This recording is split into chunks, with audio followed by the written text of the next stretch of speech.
Dzień dobry, welcome everybody. Do we have anybody who is not speaking Polish? Good for you. So will be the whole meeting will be held in English just for you. Okay. This is the next OWASP Poland chapter meeting here in Krakow. Let me tell you a little bit about OWASP. Who is the first time on our meetings or any event? Okay, so OWASP is an open web application security project. It's a non-profit foundation founded in US, but with meetings and activities worldwide. The idea about OWASP is to make application security problems visible, because we are seeing that the root of the problems are in the development lifecycle. So the mission of OWASP is to provide tools and methodologies to put application security into the development process. O in OWASP means open, which means that all activities are in open source model. So the organization is non-profit. The only activities for profit or just for running the business, the OWASP business, is conferences. But all the publications and tools available on OWASP.org website are completely free and are free to access, free to download, and free to join. So you can join any OWASP project as a developer or as an author of documentation. You can also propose new projects for OWASP. And all projects are, of course, open, so are licensed on GPL or common criteria, common Creative Commons license. Yeah. About our chapter was founded more than 10 years ago, as you can see. And now we have meetings in 4 cities, Krakow, when the whole OWASP Poland started, but also in Warsaw, Wrocław, and Poznań. So if you happen to move to other cities in Poland, you can also join OWASP meetings. For example, yesterday we had a meeting in Warsaw. And last year we was organizing OWASP Poland Day conference for 300 people here in Krakow, and this year we'll be organizing the application security conference too. I will tell you about this a little bit more.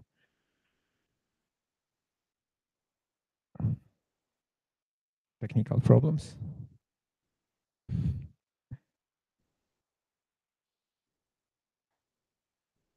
Okay, so about our meetings and events, as you can see, we are quite active this year.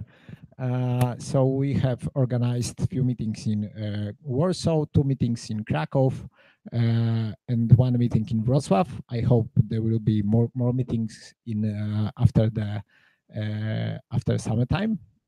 This year conference, last year conference was 2nd of October.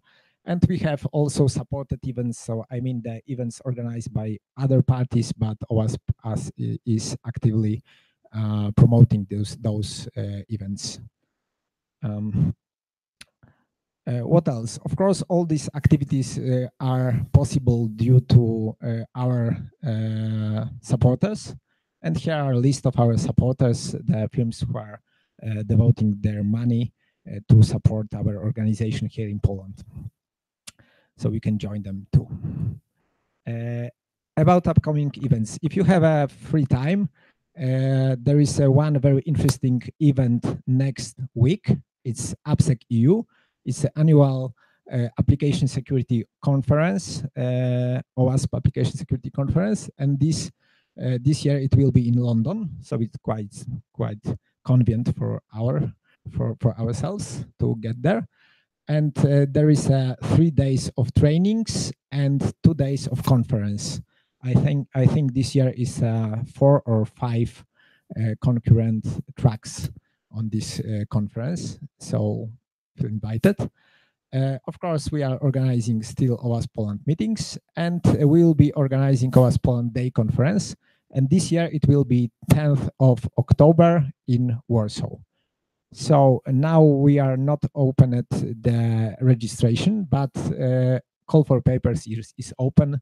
So if you are willing to speak at this conference, feel invited. If you want to support our activities, you can support us as individual. The cost is $50 per year.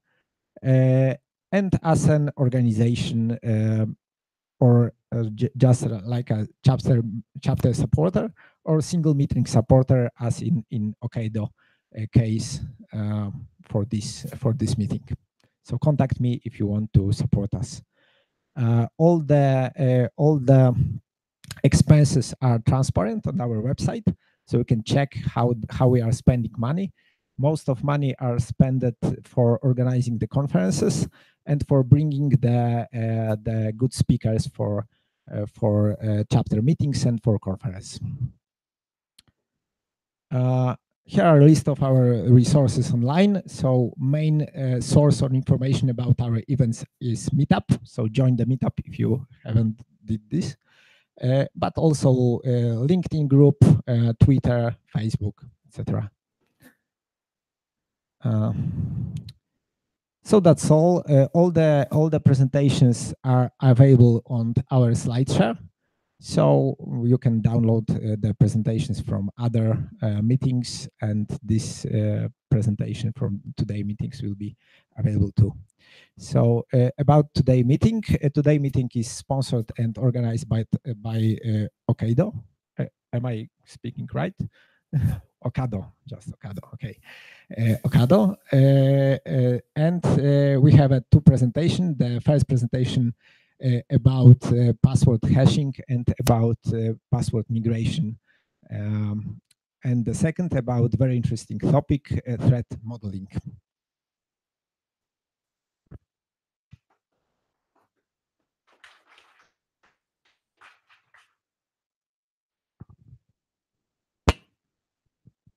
Hello, everyone. Can you hear me well? Okay, thanks. I have this pleasure to welcome you on behalf of Ocado. Thanks for coming. Maybe first three things I would like to say. So first of all, most important, beer is in the fridges, so you can grab those. You can grab also the soft drinks, the snacks. Please don't throw out the bottles from the beers. Please just leave them on the tables or whatever, because we would like to return them. And second of all, toilets are back there. There are signs all over the place to help you find them. And third of all, if you'd like to leave the meeting a little bit earlier, Veronica, who you probably already met because she was letting you in, needs to let you out because you need an access card to leave the building. This is how it's organized here. So sorry for inconvenience, but Veronica is here to help, and she is very happy to do it, as you can see. Okay, so now I can go to the presentation. So yeah, I would like to say something about slow hashing algorithms, about a story of migrating existing password hashes to stronger ones, a successful case study. Maybe first of all, I would like to ask you, by the show of hands, how many of you have heard anything about slow hashing algorithms, for example? Okay, some of you. Okay, and how many of you are professional developers? Okay, a bunch of you. Okay, so I hope that every one of you will have something that will be new and informative from this presentation, I hope. So maybe a little bit about me in the beginning. My name is Tomasz Borowiec, and I'm a senior software engineer here at Ocado. Senior is just the way the company wants to acknowledge that I'm old. Agenda of my presentation. Firstly, I would like to introduce you to the topic of slow hashing algorithms. We will take a closer look into a bcrypt hash.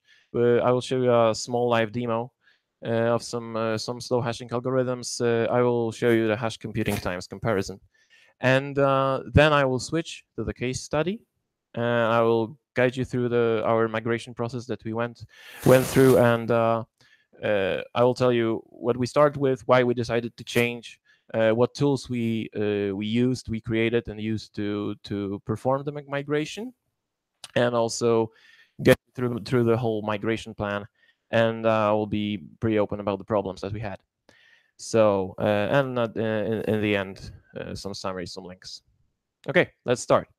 Hashing algorithms. I think most of you, maybe all of you, know what they are about. Basic things. So we're having this input. That'll be a string. Go through the algorithm. Let it be MD5, for example, and we get some kind of output, like a hash, right? It's a one-way function. We cannot know what was the input. We only know the output. Okay, but if we run through the same input again, we will have the same result. That's the basic concept. Okay, so hashing algorithms are divided into basically, let's say, two groups. First are these fast, old school, and general purpose hashing functions, which I believe you all know. I mean, MD5 or SHA-1 are examples of those. And these are very good if you would like to identify something, like, for example, if you use Git for version control, you can identify commits by a SHA-1 hash, or if you download something from the internet, you can check if it's valid by calculating its MD5 sum and comparing it to the one that's shown on the website you've downloaded it from, and then you know that the file is okay, right? And these are fast and general purpose, as I said. And there are also there's also this other group, the second group, slow hashing algorithms, also known as bcrypt and friends.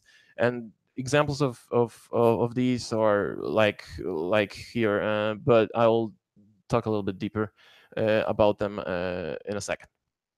So why slow hashing algorithms?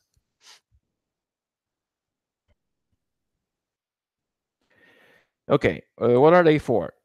They're designed to slow attacker down. So what we're actually dealing with here with slow hashing algorithms is a unlikely problem when our database of password hashes leaks somewhere. Someone, some hacker maybe acquired it in some way. So basically, if this event occurs, attacker would try to crack the hashes, try to run through some, I don't know, some example input passwords and see what kind of passwords we have. So these slow caching algorithms have configurable length of computation that we define. And about the unlikeliness of the breach of losing the database, I would argue if this is actually unlikely, because as you all know, probably even big guys like Dropbox, LinkedIn experienced it at some time. So it's something to think about, I think, for sure. What the definition of these provide already is salt. How many of you are familiar with the concept of salting hashes? Okay, a lot of you. So just to make everyone on the same page, salt is some string that we add to every to a hash before actually hashing it. So we receive a password from a user, we add some string, that would be a random string, and we are computing a hash from it. That prevents us from some so-called rainbow table attack. So if we lose our database of hashes, some attacker, some hacker, probably has pre-computed hashes of some passwords already stored, and he can just run through this database and see which hashes are there. So if we have salt for every single password, different salt, then we're protected from this simple attack, and we're influencing the speed with which the attacker will gain the passwords. And also, as I already said, all slow hashing algorithms have something called a cost factor, which we as developers, as users of them, configure. So we have the ability to say that we would like this algorithm to be costly, more costly, or less costly, and well, it is different for every algorithm, but every algorithm has something that can be treated as cost. So now about the examples of the algorithms. The sequence of the algorithms is not random. These are actually exact sequence as OWASP has on their website. So from the most the best to the weakest, although all of them are good enough for you. So all of them are well, and they can protect you. So firstly, Argon 2. Argon 2 is a pretty much a new player.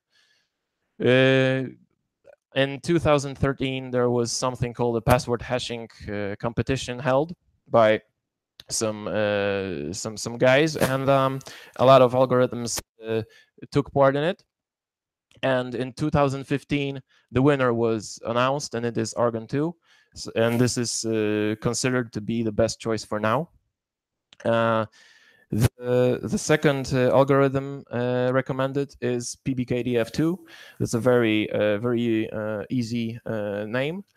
And it's an acronym, of course, because we're in IT. So it stands for password-based key derivation function 2, because one had bugs. So they created the second one. This actually is an algorithm that has FIPS certification, which is a US government standard. So if you're in a company that produces software for some US government, some IT for US government, then maybe you need this certification. That may be the way to go for you. Another example is Scrypt. So the latter ones actually work on core. So the cost factor is affecting core, while Scrypt has the ability to work on memory. So it's like memory hard algorithm.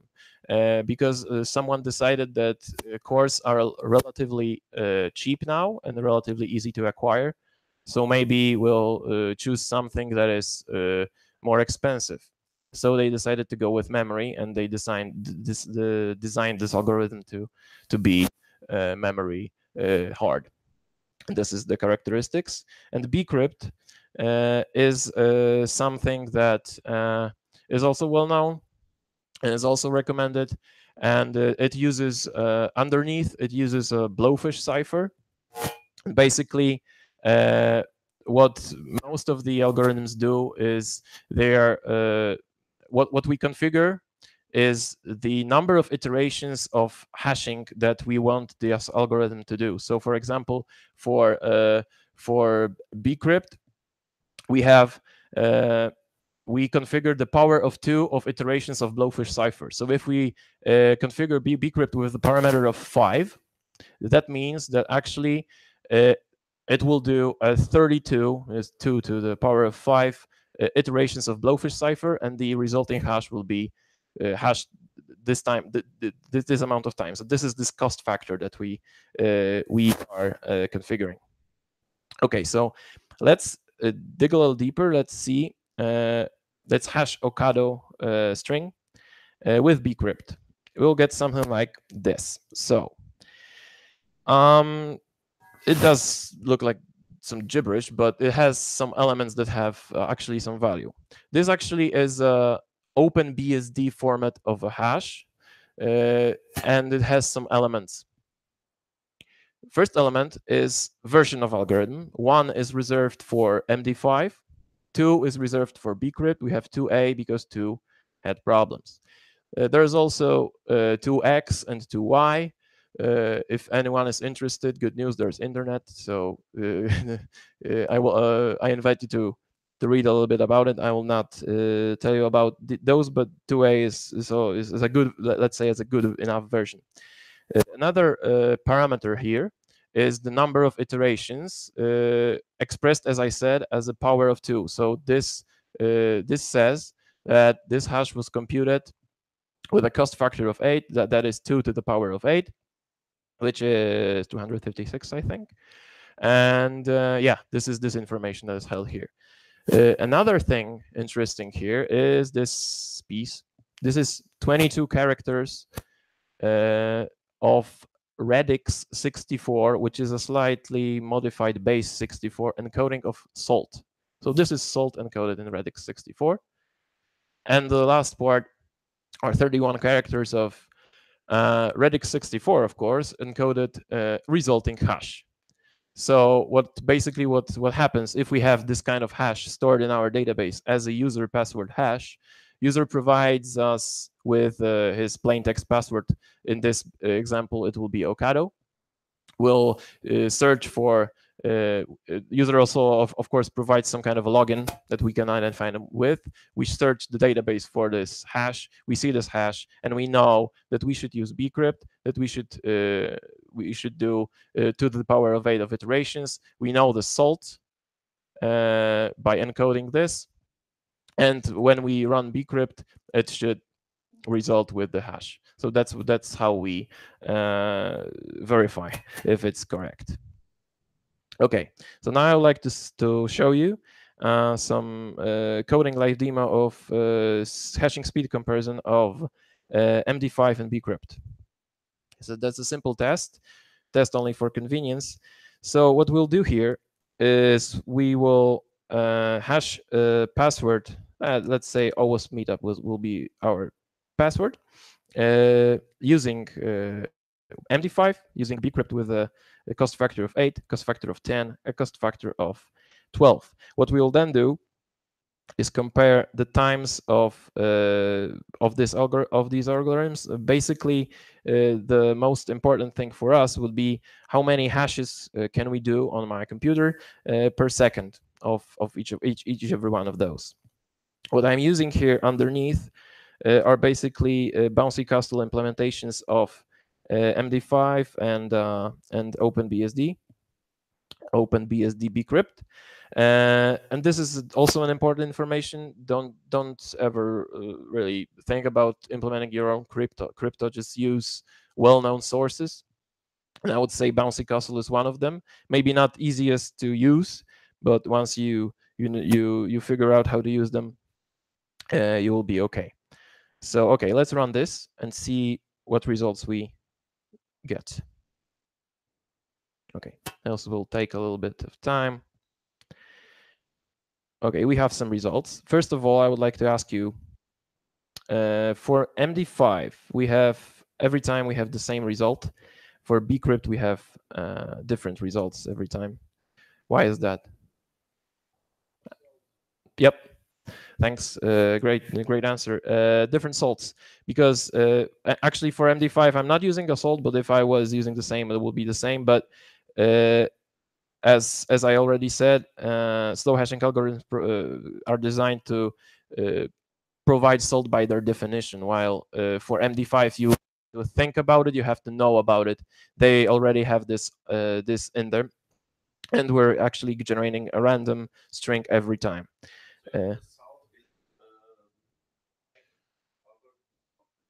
No, it's not taken from algorithm itself, but you are required to provide it for the computation of hash. So there's a field right in the API. Salt is here, right? Just give me salt, and usually it's some kind of a random string that's generated on our side. And what's important here are these average are these hashes per second. So we have, well, let's say almost 1,784 hashes per second for MD5. For bcrypt with a cost parameter of 8, we have 41 hashes per second, and for the slowest, we have 3. So we see how it goes, right?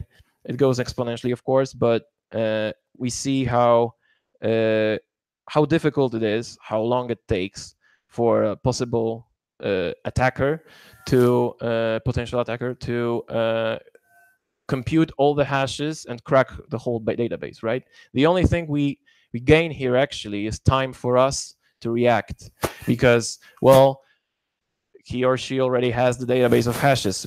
We're pretty much doomed, but we're safe as we could be, because it will take really a long time for him or her to actually gain the passwords.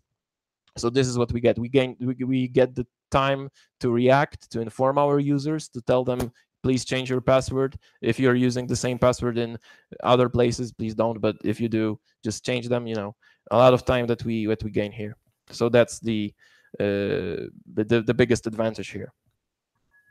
Okay, if you'd like, of course, it is available, and the source code of this is available on GitHub. Okay, another thing. How long does it take to compute a hash? Different approach. I found this really interesting article. This guy actually built a password cracking rig. The date of the article is pretty much half a year old. This article is pretty much half a year old. Pretty recent, I would say.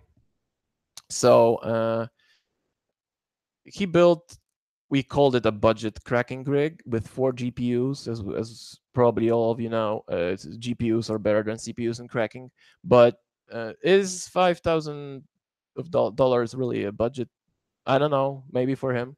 But basically, I think that if someone is dealing with crime professionally, if you can say that, then I guess $5,000 is not that big of a cost.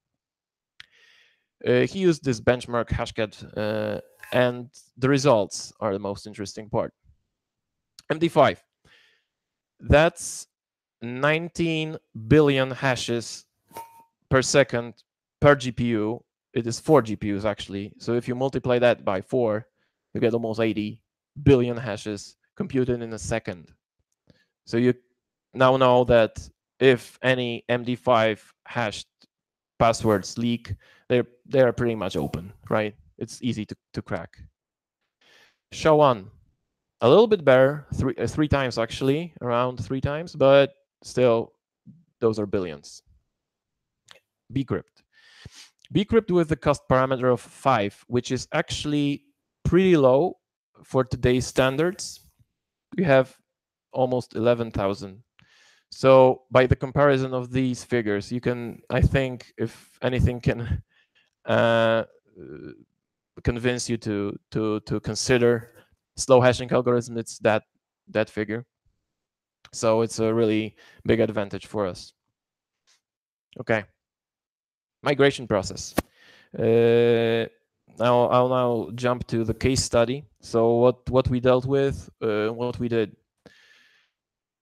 Firstly, just for you to know the ecosystem that we're in. Ocado Technology actually is in the grocery business, and we have this web app, and basically this is what I will talk about. This is the www.ocado.com grocery online supermarket, which serves, which has basically hundreds of thousands of customers. We also have other stuff. We also have automation. We have warehouses. We have routing, but we'll focus on the website and the customer passwords.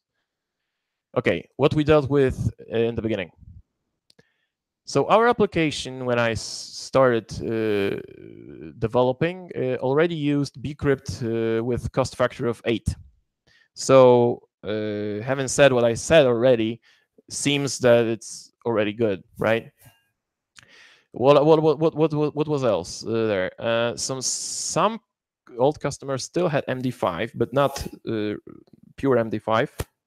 Back in the beginning, we were using MD5s, but when we firstly migrated to bcrypt, we did this. We just bcrypted the MD5s, so we had actually we were pretty safe. What it looked like in the database, actually, we had these where we keep the password hashes. We have a customer number, we have a password hash as a bcrypt hash. You already know this format I told you a little bit about. and we kept the password hash type. So if this user decides to log in, we are looking up the hash, and we are looking up the hash type. So if we see the MD5, we firstly calculate the MD5, and then we calculate the bcrypt from the resulting MD5 hash. And that's what we compare with. The other situation is simpler. So the customer can also have a simple bcrypt password. We have a hash type of bcrypt, and we only just bcrypt the password that we get and verify. So that's simpler. Okay. So why did we decide to change? Because we did the migration, right? So why? We have an information security team, and they were monitoring. They were asking us questions. Hey guys, what kind of algorithm are you using? Is it enough for us? So what I haven't already said is that with slow hashing algorithms, we need to balance two things. One is our safety, as I said, the speed of hashing, but two is what user experiences. So if it takes too long for user to log in, that we lose the customer, right? We don't want to let them wait too much, but still we don't want them to we want them to be safe, and we want our passwords to be safe. So we would like them to be as slow as to take as long as possible. So we have to balance these two. Okay, so we did some tests, and at that point, bcrypt with a cost parameter of 8 on our machines took around 80 milliseconds to compute, pretty fast. So we did a comparison to see, can we go higher and increase our safety? And having these figures, we decided that an average of half a second is something that every customer will probably won't even notice, but it will increase our safety, well, pretty much, right? So we decided, okay, bcrypt with a power of 12 looks cool. But back then, recently, application security team was formed. Actually, some members of this team are with us now here. So yeah, these guys. So in my team, we decided, maybe we'll talk this through with them. Maybe they have some tools. Maybe they have some, I don't know, maybe considerations, maybe suggestions how we should do it. And we talked with them, and they decided that they want to be a part of this, and they can provide something for us to make it easier for us. So there's this thing called crypto lib that we're using internally, and AppSec provides us with a password hasher API. It takes care of password hashing. So it has already it is already configured in a best way that we know with by guys who know what they're doing, right? Who know their stuff, and we can use it as a black box.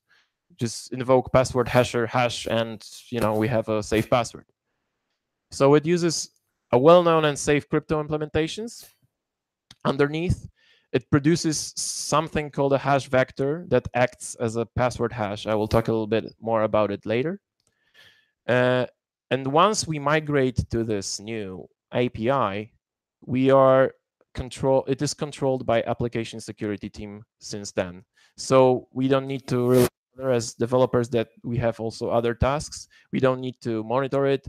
We are now controlled by the best guys to do it. So we have just profits from it. Okay, now what's this hash vector I was talking about? So hash vector is a way to express what steps should I take to compute a hash. So this is an example of a pretty complicated and long hash vector, but I will go through it step by step to tell you what's cooking there. So we have a first element is the name of a hasher. So it pretty much says, okay, firstly, you will need to MD5 the input. Then you have a separator, and then we have salt that we need to use with the MD5. It's base 64 encoded. And we have this element. We have a separator of algorithms. So what then? Then we need to use bcrypt. What kind of bcrypt? Then there is this element of that you already know, the beginning of a bcrypt open BSD hash. So we already know that we need to use the cost factor of 8. We have the salt. So we're computing the hash of this hash that we already computed, right? So we're hashing the hash here. Then next algorithm. And this is the algorithm that actually is chosen to be the best one by application security. And this is PBKDF2, which is configured by not only defining the cost factor, but also the algorithm that is underneath. So it's SHA-256 used underneath with 250,000 iterations of it. And this is the salt that we should use. Then we have algorithm separator and the resulting hash. So we do all these 3 iterations. We hash, then we hash the hash, then we hash the hash, and we say, and we check whether the result is this. So that's how the hash vector is done.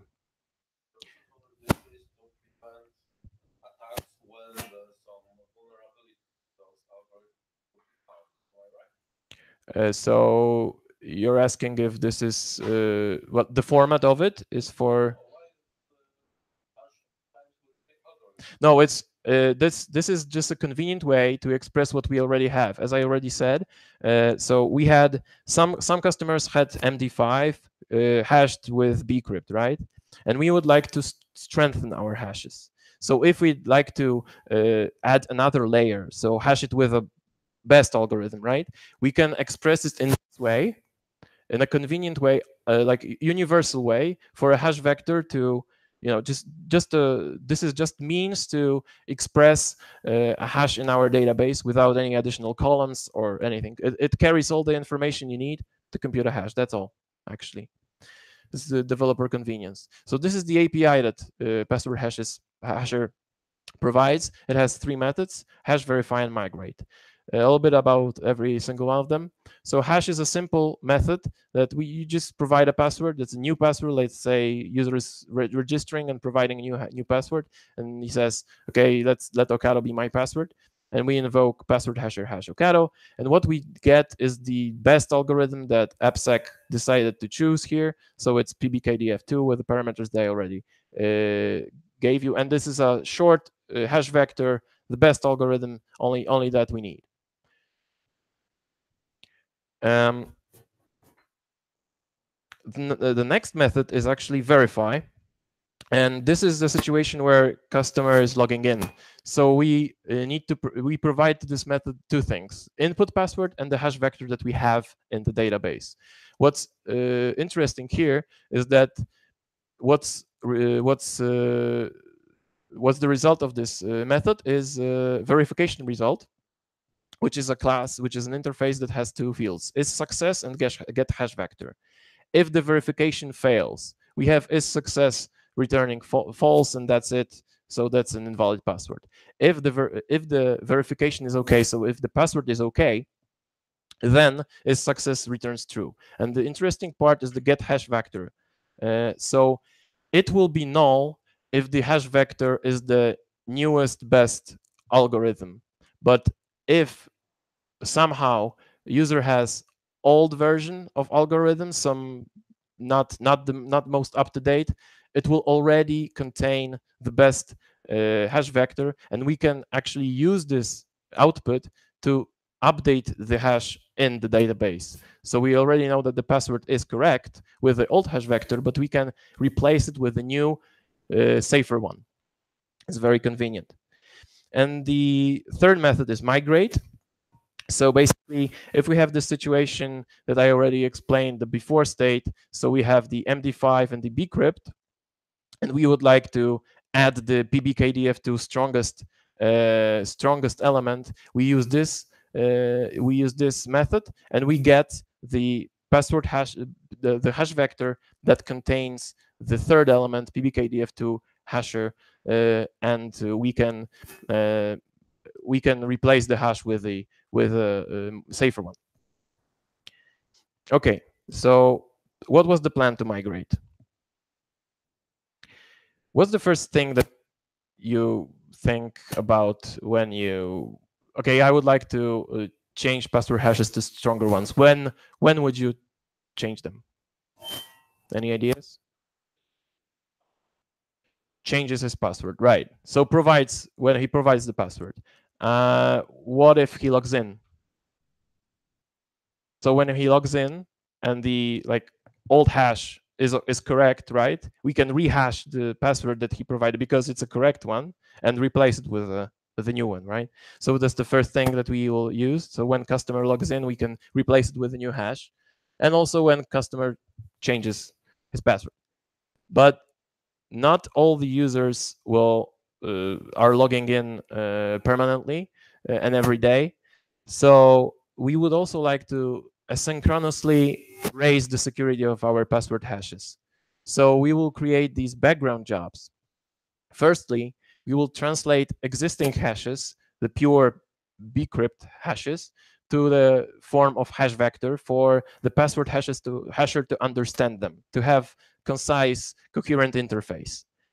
Then we will use the migrate method of password hasher that will add the best element, the pbkdf2, to it and make our hashes safer, because you're as safe as the strongest algorithm that you're using. Okay, so and then we'll perform some cleanup. That was our plan. Okay, so what about migrating passwords when customers provide them? This is a simple scenario. Customer provides password. We're computing the old hash that we already have. If they match, if they don't match, that's an easy peasy thing. We just show them an error page, right? But if the passwords match, we can compute the hash vector and store it in the database. And if it's a password change, so if it's not something like user registration, but user actually changes the password, very important thing to remember in the process of transition is to modify also the old hash, because people make mistakes. There should always be a possibility to back out. So we need the old hashes to be coherent with the passwords that user set, right? So we need to modify the old hashes. Okay, so first part of the asynchronous process is translating the passwords to hash vectors. So we added 2 columns to our database. That's actually hash vector and migration status. And by default, every password hash has a null hash vector and migration status of none. When we run the job on the existing hashes for MD5, we translate the existing hash to the form of hash vector. So this is a basic operation on strings, because we have all the data. We have salts, we have algorithms, and we have resulting hash. So we're basically setting this migration status to translate it and adding and putting the hash vector in. For bcrypt passwords, is a little bit easier because there's only one element bcrypt hasher of a hash vector, and we set also the migration status to translate it. And another step that we took was actually upgrading these translated passwords using the migrate method of password hashers. So we added to all of the hash vectors that we created, we added this pbkdf2 hasher elements, as well as for the MD5 as well as for the bcrypt hashes. Okay, so we have this. And after full migration is done, after every single password we have a valid hash vector for, we decided to drop the old hashes. It's a very important part of the process, because actually we are as safe as our weakest hash here. So if we left the old hashes, it would get no use to the right. It would be just stupid to do it. So we need to drop the old data. And for the whole process, we generated some kind of a report for us, and it took some time to migrate all the passwords. So every now and then we were invoking some endpoint that generated this report for us. We've seen how many passwords hashes are in what state, and this gave us some information. we also have here this failure count, which is conveniently 0 here, but it's here to indicate that anything went wrong. Anything could go wrong with some kind of process. We can lose connection to the database. User could, I don't know, maybe update the password while we were dealing with the password. So fortunately, not really a lot of these failures happened. I think in production they did not happen at all in our test environment. Some, but for different reasons. But yeah, so we had this means to monitor the process. Very important thing. Okay, and this wouldn't be a complete case study without problems, and we had problems, of course. So first problem was time. So we computed how much would it take to translate password hashes and upgrade them, and the result was actually it will take us 30 days. So pretty long process. And what we decided to do with it was we would like to minimize the negative impact on user experience, right? We don't want to throw too much computation on the application nodes and result in slower response times and bigger response times. So we decided to add another node of our application to the load balancer, but actually disable it on the load balancer so it doesn't serve traffic for customers. And on this single node disconnected from load balancer, we did all the background asynchronous computations. And after the migration process, we decided to leave this node and for it to serve content for users. So this is how we dealt with it. Another problem. We found out that actually a quite big number of passwords are orphans. That means they don't have owners. And it was really strange. So we decided to dig in, because there's no need to compute hashes for passwords that don't have owners, right? So we decided to discover the root cause. So it turned out that our process that we have, automated process in production, there's a process that registers a new user every minute, every 2 minutes. And it has a cleanup process afterwards. And this cleanup process was missing one important part: delete password. So every day we were getting a lot of new orphan password entries. So we decided to firstly fix this problem, deploy it to production, test if it worked. Fortunately, it did, and then remove these orphans. But we're in IT; it's enterprise. Are we really sure that these are orphans? I mean, we were, but still, we had to have this possibility of back out. We cannot we cannot cope with a situation where someone loses his password, right? So we need to back it up. And for backups, we have DBAs, right? Database has some backups. So I actually asked DBAs, how long would it take for us to recover a database backup? So it took so long that we decided, like, restoring whole database is a costly process, and we decided we cannot go with this. So what we actually did was create another table that is actually a clone of the customer password table, where we put all the orphans. And after some time, when we decided, okay, this works, these are really orphans, we just dropped the table. This was a backup on our on our terms and by us. So this is how we coped with it. Another problem: entire process took over a year. A lot of time. Why? Well, actually, at some point when we started the migration, our application discovered some performance issues, and guys that were investigating the root cause asked us, hey guys, we have this process running in the background, and this is your process. Can you tell us, can you please turn it off, because we're investigating it and we're trying to deal with it.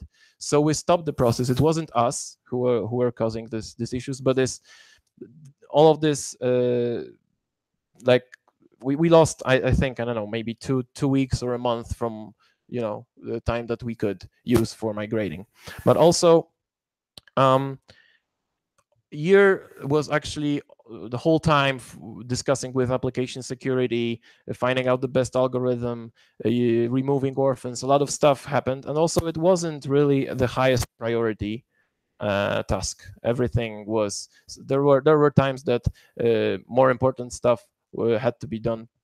So that's how it was. That's why it took over a year. And I'm almost done.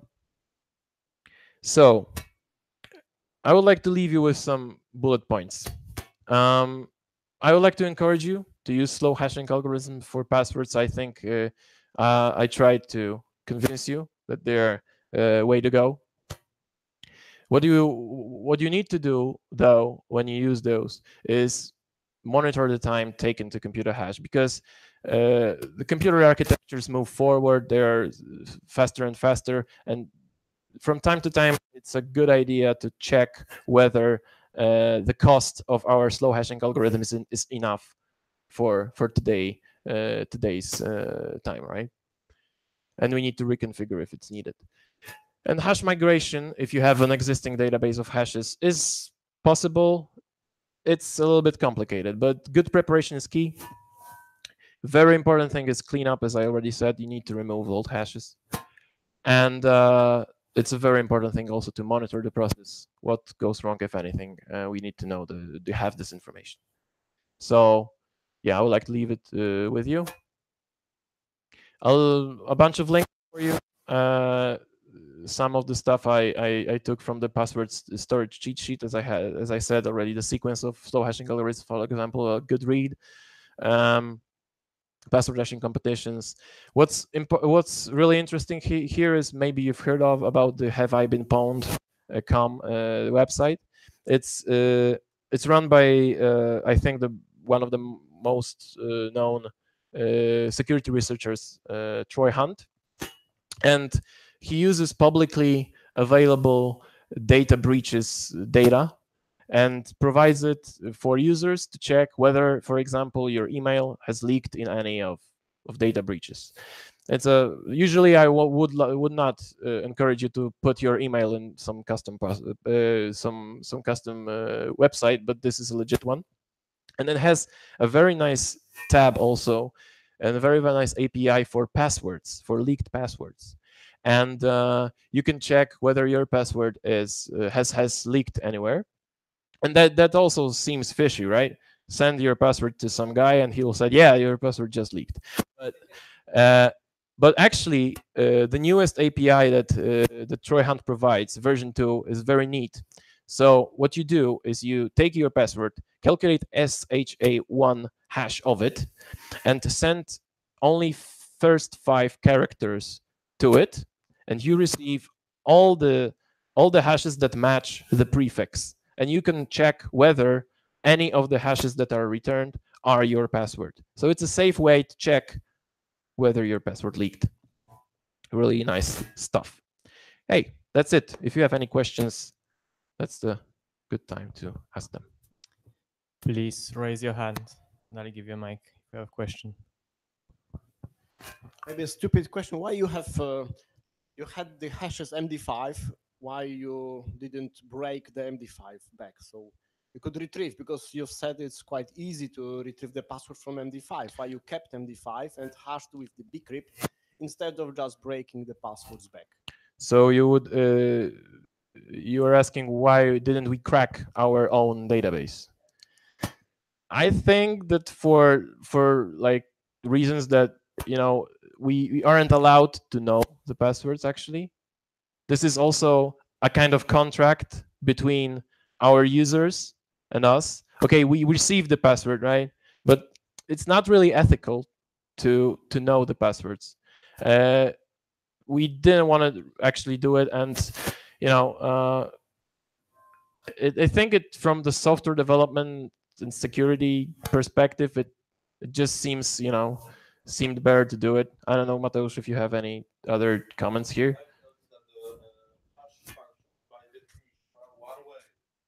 Yeah, but we need to. Yeah, you. That's yeah. Yeah, so we would need to crack them. So we would need to have some kind of a yeah, of course. Yeah. We would need to have some kind of a database to run through, right? Whatever, act like an attacker, basically, right? Another question. Which, sorry, I just comment as well. This isn't really a problem, but it's pointless. It would be wasted effort, computing time, and so on from our part. Faster would be just to recompute the hash, add another layer. Exactly. I mean, you can break MD5s, and this is pretty easy, but it's not that easy. You can do this in like 5 minutes. So it will be just waste computing time on our servers, and it's pointless. Another question? Have your database ever leaked? So no. I know that you are prepared. Not that we know of, but no. You don't know. Okay, no. That's good. No. The approved answer to this question is tomato. Tomato. Okay. Avocado. I have one question. How did you handle the inactive users? I mean, the users that were active 1 year ago, but they are no longer your clients and they no longer log in. You cannot, know the password. Yeah. So that were the asynchronous jobs that I've. So they were translated. Yeah, of course. All of them went through the migration. So. Okay. So the second password, if this user appears that he's active, if his password will be upgraded. Yes. Okay. Yes. So we have this very long hash vector with MD5, bcrypt, and pbkdf2. First time this user logs in and we prove that this password matches, we shorten it to the shortest because it's basically the safest. The safety is the same, and we have shorter stuff. So yeah, we're updating it. So to crack your hash, I need to know algorithm. I need to know salt. Yeah. And it's actually stored in one place. Yes. And the only protection is yes. how hard you need to calculate and how much time you need. But what if distribute this piece of information in different types of storage? So you're saying that maybe we should keep salt in other places? Yes, as well as cost factor. Yeah. So basically, salt by its definition, its only purpose, it's to protect the rainbow table attacks. So it should be out in the open. The thing that you maybe need here is pepper, which is a different thing. And pepper is something that you can store like in hardware or in some secret storage that is, taken from a different place to like increase your security. You can do that. We are not using pepper. And for the cost factor is basically the same. We didn't want to achieve we didn't want to use the pattern of security by obscurity. We wanted to just have all this information in one place, and we believe, and basically all of the cryptography world, I think, Mateusz, right, believes that that's enough for us for now, right? To keep it seems that we have all the information in the open, but the time taken to crack is something that is safe enough for us. So I'll add to that the general rule of modern cryptography, I don't remember the name, but the rule is that the security, something like that. The security of your cryptography can depend on secrecy of algorithms. So you need to trust your algorithms, and you need to trust your process enough so you can put everything in the open and be sure that you are still secure. This also relates to like encryption with public or private keys, and there is an assumption that if someone gained control of our database, it's very highly possible that this person also has our source code. So we lose all the information, just so he already has it. that's the assumption that everyone takes, I think, with the breaches. So yeah. How have you handled passwords stored in the database backups? So what would we do? Yes, because you make a backup of database and store the old version of that password before you dropped the MD5 column.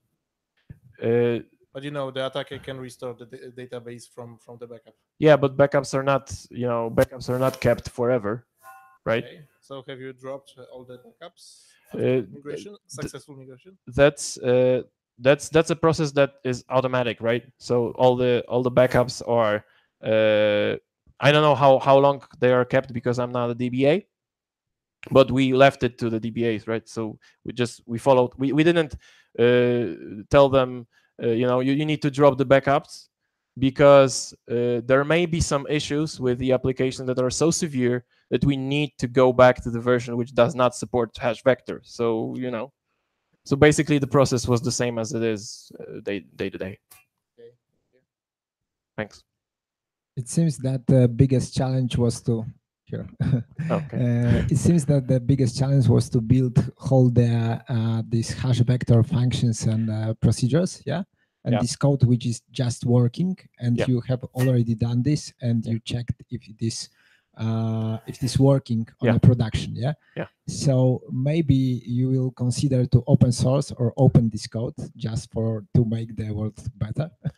That's actually a question to AppSec because the most part of it is the password hasher, and I think that the cryptolib also contains a lot of other stuff.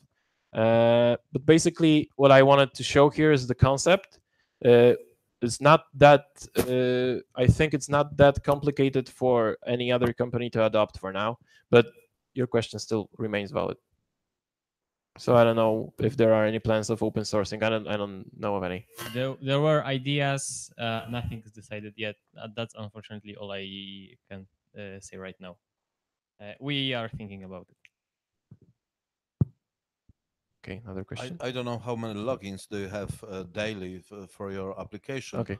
But did you notice any changes in application performance after the change? Not really. We were before we actually did it. We checked how much of processor is used during logins, and no, it wasn't a significant impact at all. Actually, there's not that much logins, or maybe our machines are that good, right? But we didn't actually experience any peaks in traffic or whatever in the CPU usage. The database you use is relation. Relation. With because I know. Okay. You have a relation with primary key and foreign key, and this way you could get rid of orphan password because it would be forbidden to remove. I know, but we're living in microservice world, right? Where we have separation of concerns, and these two concepts do not really play with each other that well. So having that there's a separate service that cares of passwords, this is why this appeared, right?